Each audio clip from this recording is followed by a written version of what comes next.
Shalom, selamat berjumpa lagi dengan saya Alfredo Samosir dan dengan Bapak Tangka Silalai, Bapak Gunter Sianturi dan Bapak Chandra Silalai dalam acara menggali firman Tuhan dengan temanya mengenai Kristen KTP.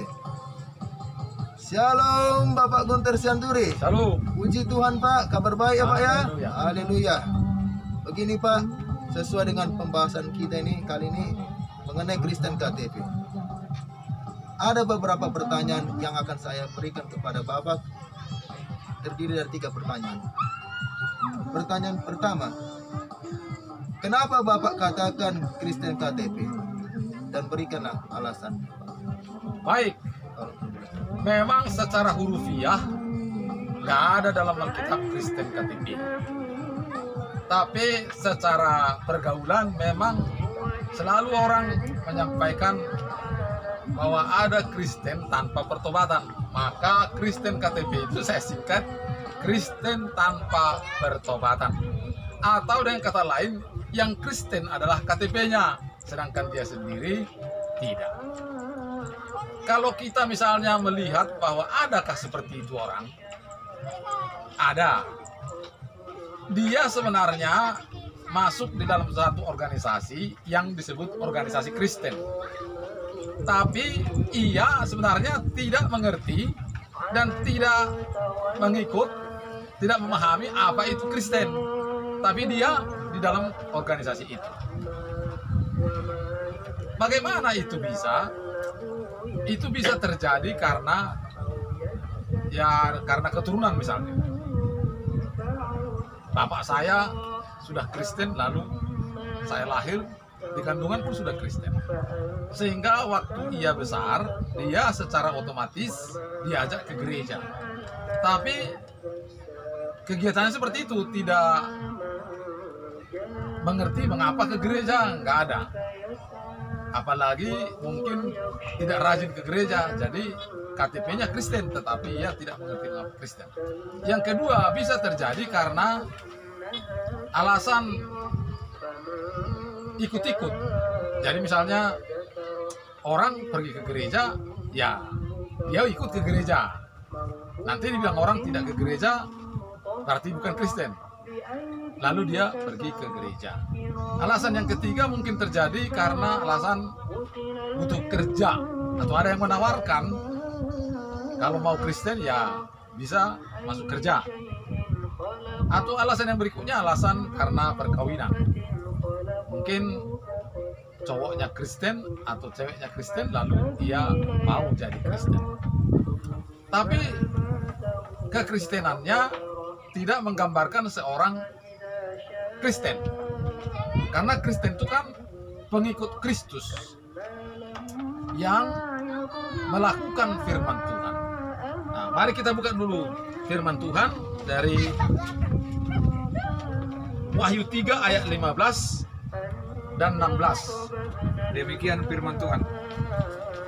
Aku tahu segala pekerjaanmu, engkau tidak dingin dan tidak panas. Alangkah baiknya jika engkau dingin atau panas.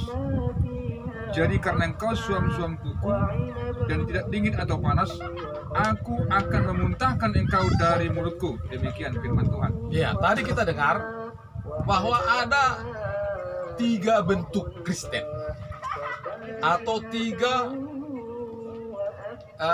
jenis orang yang di dalam Kristen. Yang pertama tadi dingin, yang kedua panas, tapi bentuk yang ketiga adalah suam-suam, artinya tidak dingin, tidak panas.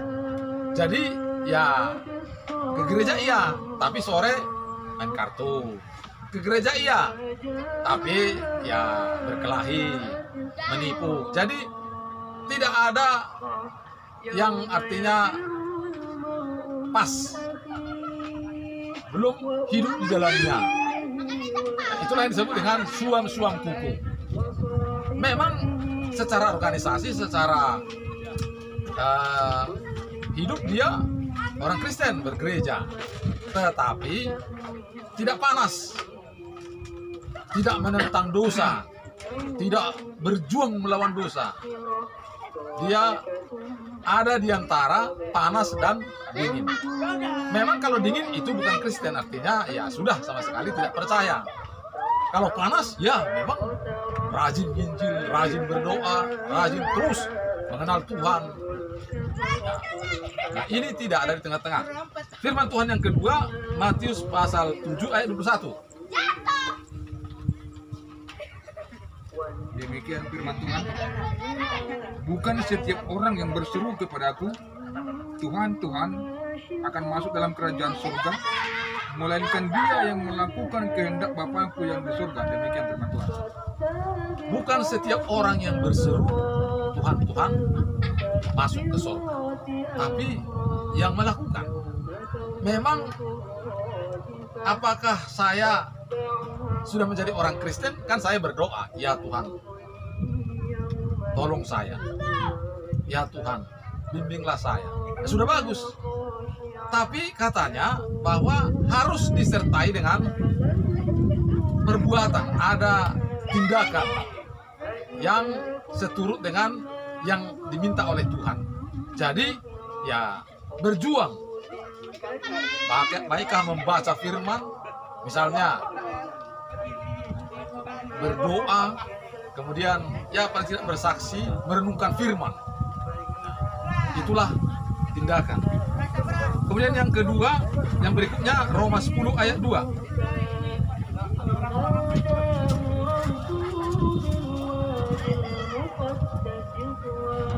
Ayat 2 demikian, sebab aku dapat memberi kesaksian tentang mereka bahwa mereka sungguh-sungguh giat untuk Allah, tetapi tanpa pengertian benar.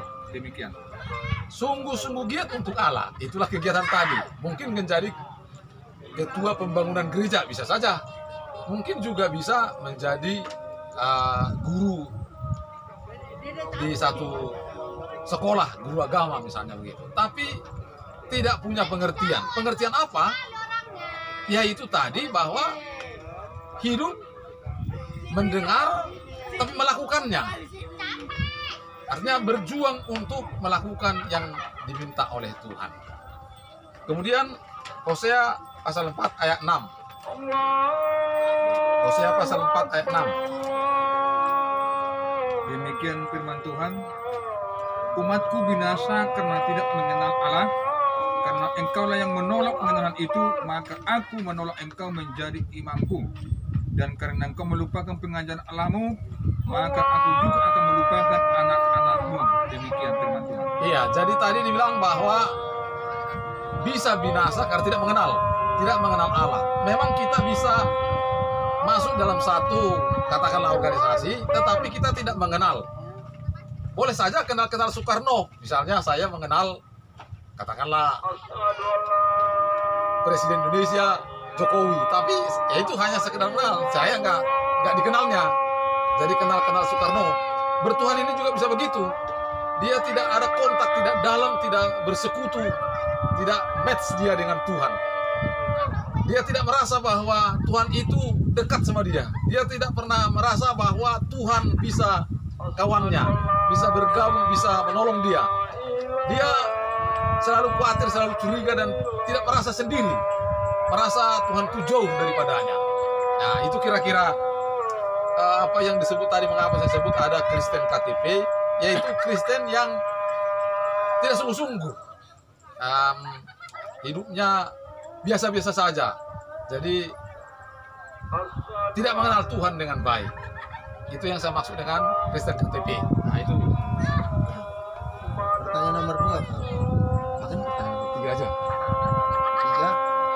3. Kalau begitu, Kristen yang benar seperti apa, Pak? Mohon penjelasannya, Pak. Ya. Sekarang kita sebenarnya Kristen itu seperti apa? Mari kita baca dulu Matius pasal 7 ayat 24 sampai 27. Demikian firman Tuhan. Setiap orang yang mendengar perkataanku ini dan melakukannya, ia sama dengan orang yang bijaksana yang mendirikan rumahnya di atas batu. Kemudian turunlah hujan dan datanglah banjir, lalu angin melanda rumah itu, tetapi rumah itu tidak rubuh sebab didirikan di atas batu. Tetapi setiap orang yang mendengar perkataanku ini dan tidak melakukannya, ia sama dengan orang yang bodoh yang mendirikan rumahnya di atas pasir. Kemudian turunlah hujan dan datanglah banjir, lalu angin melanda rumah itu sehingga rubuhlah rumah itu dan hebatlah kerusakannya. Demikian firman Tuhan. Tuhan menggambarkan bahwa orang-orang benar itu seperti seorang yang mendirikan rumah, yaitu di atas, yang pertama mendirikan rumah di atas pasir, yang kedua mendirikan rumah di atas batu. Kemudian datanglah katanya banjir dan hujan. Kemudian rumah yang dibangun di atas batu itu tidak apa-apa, kokoh berdiri. Sedangkan rumah yang dibangun di atas pasir itu tergusur dan tumbang oleh angin dan hujan itu. Itulah gambaran katanya bahwa orang yang mendengar dan tidak melakukan itu sama dengan orang yang membangun rumahnya di atas pasir tadi. Dan disebut orang bodoh, memang dibangun. Jadi kalau mau melihat misalnya, manakah rumah yang benar, yang dibangun kokoh? Tidak nampak secara bangunan, karena sudah ditutupi. Manusia atau kita pun, manakah Kristen yang benar? Mungkin susah melihatnya. Memang ada dibilang Tuhan, dari buahnya lah kamu dapat mengenalinya. Tapi kalau datang musibah, datang pencobaan, datang persoalan hidup, nah kelihatan kemana dia pergi. Mungkin karena ia kurang percaya dan tidak bersahabat dengan Tuhan, ia akan pergi ke dukun atau pasrah. Memang nasib sudah begitu katanya. Tapi saudaraku, sesungguhnya kita itu sungguh dekat kepada Tuhan, baik dan mau mendekat kita. Kalau kita sungguh-sungguh, apapun persoalan kita, kita mengadu sama dia, dia akan tolong kita. Itulah tadi yang membangun rumah di atas batu. Dia tidak gentar. Dia kokoh berdiri, tahan terhadap cobaan, tahan terhadap persoalan hidup. Dia kuat. Jadi dengan kata lain, untungnya kita sungguh-sungguh ikut Tuhan ialah kita bisa kuat, kita bisa kokoh, tidak mudah goyah, tidak tumbang pada saat ada persoalan hidup. Kita bisa menang. Persoalan hidup bisa selesai. Tuhan akan tolong kita. Apalagi seperti sekarang saudaraku. Ada COVID-19 dan semakin mengganas. Ini berbahaya memang. Banyak orang kemana saya pilih, nggak ada pertolongan. Di mana ada pertolongan? Nggak ada. Taruhlah misalnya ada vaksin, tapi itu belum ada. Itu pun belum tentu juga. Tapi saudaraku, Tuhan berfirman dalam Mazmur 91 bahwa sekalipun 10.000 rebah di sebelah kanan, kamu tidak akan kena. Amin. Itulah misalnya contohnya. Amin. Siapakah yang bisa mendapatkan pertolongan itu? Ya mereka yang percaya pada Tuhan, mereka yang sungguh-sungguh. Bukan yang biasa-biasa tadi. Yang biasa-biasa itu ya begitu orang ke sawah dia. Begitu orang ke gereja dia. Tapi dia tidak pernah merasakan satu dari Tuhan. Kekristenan seperti itu perlu bertobat, saudaraku. Tuhan bilang bertobatlah. Perlu berubah kita, perlu mendapat untung dari Tuhan. Apakah gunanya kamu, saudaraku, kata dalam firman, jika kamu memiliki seluruh dunia ini, tapi nyawamu melayang? Sekali lagi, saudaraku, tidak ada ruginya kita sungguh-sungguh ikut Tuhan. Kita beruntung.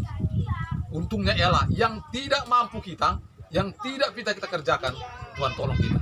Dan kita bisa lepas dari semua persoalan hidup.